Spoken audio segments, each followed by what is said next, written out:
he got more than 2 kids. Let's do that over. So this week we've been rolling around in the 2026 Mazda CX-50 hybrid. And every once in a while, we have one of those vehicles that like you don't kind of see coming, right? Like you're surprised by how much you enjoy it and you didn't have it on your radar, okay? So like this was not something, I liked the CX-50 when it first came out. This is not something that I really had on my radar as being like, wow, this is gonna be truly excellent. It's gonna blow me away. I thought, like the CX-50, it was gonna be a sort of alternatively styled Mazda CX-5 in its, well, the CX-5 is in its final year because the new one is debuting right now, and the CX-50 was going to kind of carry the torch for a little bit more style, a little bit more panache, and the hybrid model just made sense to compete with, you know, its closest competitors like the Toyota RAV4 and CR-V in Tucson. I was wrong.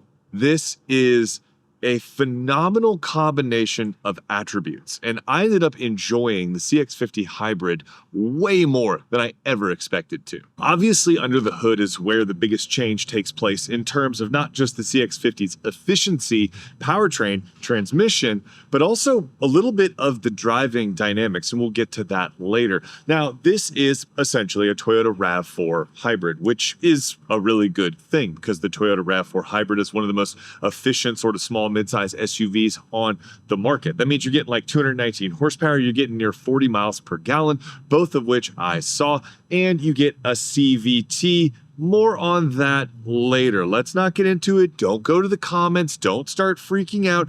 But this powertrain not only imbues the CX-50 with way better gas mileage than the punchy turbo engine, it doesn't detract from the overall experience. In fact, I would argue, and I'm going to make this argument continually, that the marriage of the efficient hybrid powertrain and the CX-50's driving dynamics and the way you feel behind the wheel, especially the steering and the ride handling balance, is something that ends up being greater than the sum of its parts, quite literally. Now, this is the best part of the Mazda CX-50. You could argue it's the best part of most Mazdas, and that's being behind the wheel.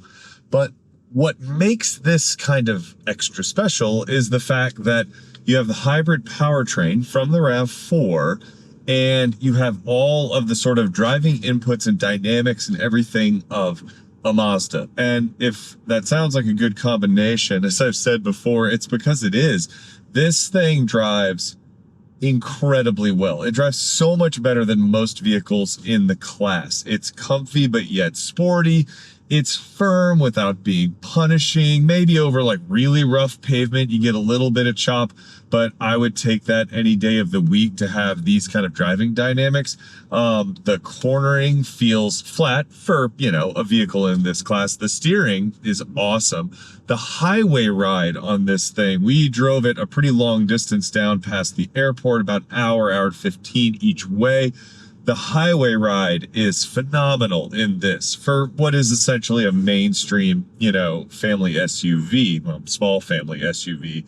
I mean, small of stature. It's not a small vehicle, but behind the wheel, it's awesome. It's just so good. It's so much better and more, you know, enthusiast oriented. It's more of an occasion to drive this than it is a RAV4 or a CR-V.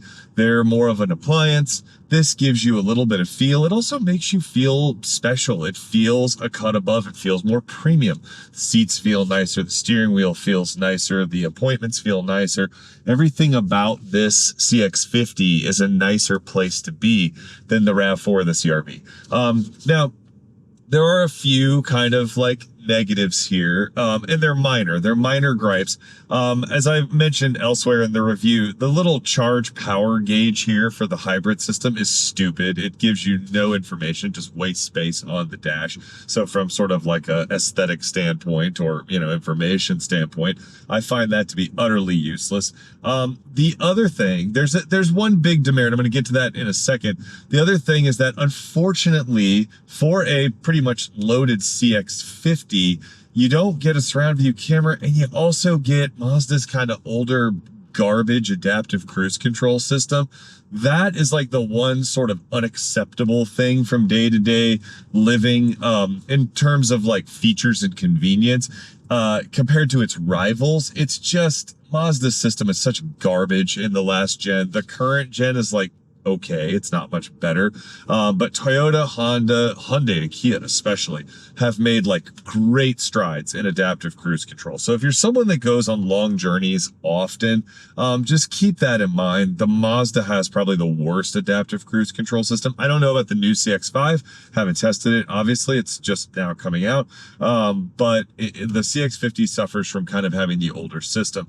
Now, I want to talk about this from an enthusiast perspective. I am a car enthusiast. I like sports cars. I like fast things. I really appreciate the Mazda driving dynamics. What is the big demerit? What is the big downside? What is the big negative of the CX-50 hybrid? Because you get phenomenal fuel economy. I mean, I have a terrible commute and I'm getting right at like 40 miles per gallon. I'm at 39 right now, and that's after the long trip back and forth to the airport. So I've got no complaints with fuel economy. It's awesome for a vehicle in this class. It's the transmission, right? Having this sort of CVT behavior, because this is the CVT, or I'm assuming like eCVT as Toyota calls it, whatever, you know, version of it that they're using in this powertrain, it's CVT style transmission. There's something that just feels uncharacteristically like Mazda about it. It just doesn't feel like it goes with everything else about this vehicle. The speed, honestly, you get a little of that like kind of instant torque boost from the hybrid system. So it's not a really slow vehicle. It's not as fast as like their turbo, you know, their 2.5 turbo, but like it's not slow. I got no problem with the speed. It's fine. It's, you know, anybody who drives Toyota hybrids knows they can get up and move when they have to. It's not that big of a deal. It's just the feel of the transmission. It just feels kind of awkward and weird to, you know, accelerate briskly and just hear the kind of like kind of sound. That was my, you know, Broadway musical version. That is the only downside. And let me be completely honest. I'm gonna sort of, you know, put my enthusiast card at risk here. Would that prevent me from buying this particular Mazda CX-50 hybrid? No, it wouldn't, because this is a small SUV, medium-sized SUV. This isn't a sports car. And at the end of the day, the driving dynamics mean more to me. God, the steering in this, it's just stupid good, honestly, for a vehicle in this class. It's really, really good. I am really surprised by this vehicle, to be honest with you. I thought behind the wheel, I don't know. Maybe it's because I had the CX-50 when it first came out. There's a few things, a few bugs they had to work out, like the uncomfortable seat. The ride was, I felt like, a little worse than this. This is a delightful family vehicle to drive. It just is. It's awesome. I love this thing so much more than I thought. We have, by the way, we have both a 2019 RAV4. We have a 2019 CR-V. Those are the girls' cars. And I drive a Camry hybrid. And dynamically, this thing feels like it's on another planet. I mean, the CR-V's ride is pretty buttoned down. Honda does a good job with that. But this thing just feels, like I said, a cut above. It feels a cut above. And I really appreciate it. I really appreciate what Mazda's doing here. I really appreciate everything about this driving experience. Would I trade the overall experience for having to live with that CVT? It's fine. It's fine. Okay, seriously. And if you want the 6-speed auto with the turbo engine, A, cool, get it. They have it. B, you're going to get atrocious fuel economy for this class of vehicle. If you're fine with that, get it. No one's stopping you. I'm not telling you what to do. But this, if I bought a CX-50 today, it would be this one. Full stop.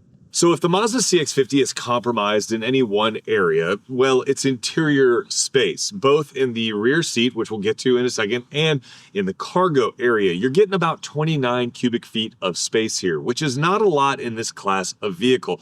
You have to factor in that the CR-V and the RAV4 both have nearly 40 cubic feet of space in the back. That is a ton. 10 cubic feet in a vehicle of this size is not insignificant, okay? So if you're planning on making this your only family car and you have, let's say, medium-sized children, this might not be the vehicle for you. For example, our family, we're very tall. All of us are very tall. I have 2 children who are over 6 feet tall. They're both girls, 20 and 16. They play volleyball. There's a volleyball place next door. You don't know that. I just pointed it out for no reason.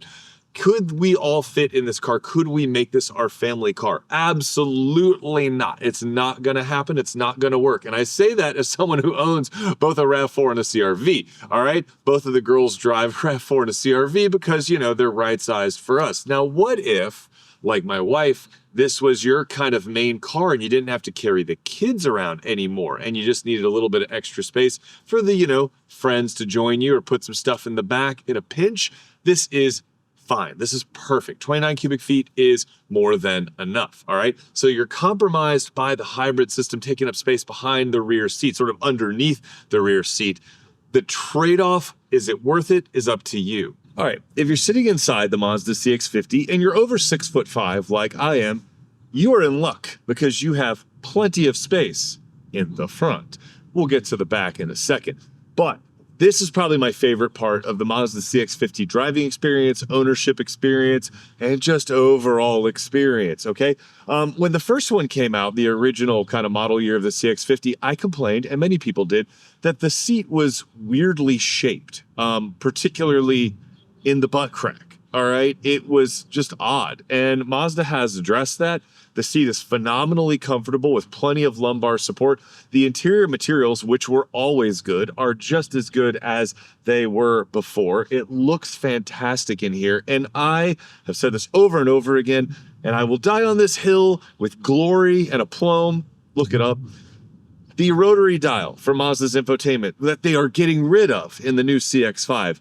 This is so much better and safer than endless touch screens and surfaces. Mazda, I'm a little disappointed that you went to a touch screen, but having a screen up high in your line of sight while you have control here by your hand with the volume knob, you can fast forward and rewind the track. You can do all manner of things, and it works in CarPlay. Maybe not quite as good as Genesis's big control knob or BMW's iDrive, but good enough, okay, that I had no trouble living with it. I really prefer this. I really do, to like a bunch of touch screens with no buttons. Having the buttons and the dials and the hard points is so much better, and it's safer. You don't have to take your eyes off the road. Your hand goes right to the climate controls. I always have liked Mazda's little slim climate controls.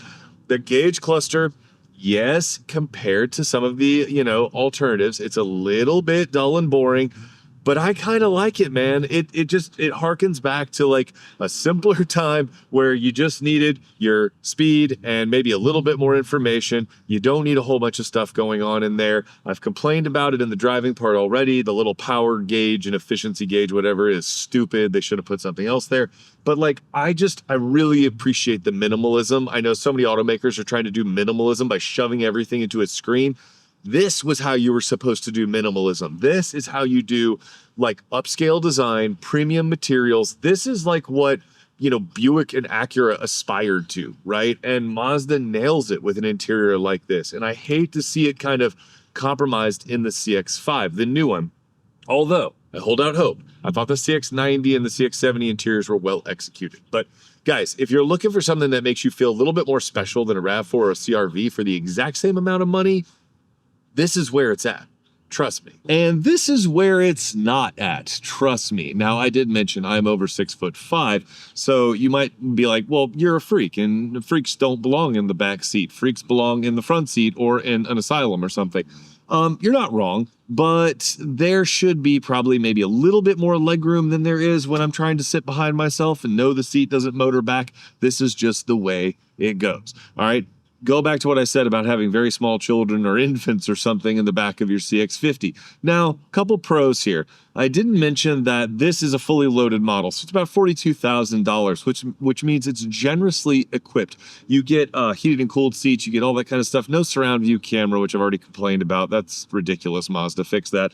But you also get heated seats in the rear. The materials are not quite as good. This is where Mazda skimps a little bit. It's understandable at this price point to have a front so nice and a back that looks okay, but is not quite as nice. All right. Also, no sunshades, which I think at 42. Come on, we could do that. But overall, like if you are small, the seat is comfy. The pano roof is great, which you do get for 42. But the space is compromised. This is where the hybrid battery lives underneath the rear seat, and that's why it eats into the rear seat space and the cargo room. And you notice So, like I always like to say, should you buy the 2026 Mazda CX-50 Hybrid? Well, absolutely, resoundingly, yes. Now, obviously, if you require more space or have more than 2 children, the CX-50 Hybrid might be a non-starter. But as a sort of small to mid-size SUV competing against the likes of the Toyota RAV4 Hybrid and the CR-V Hybrid, well, they're all hybrids now, but you know what I mean,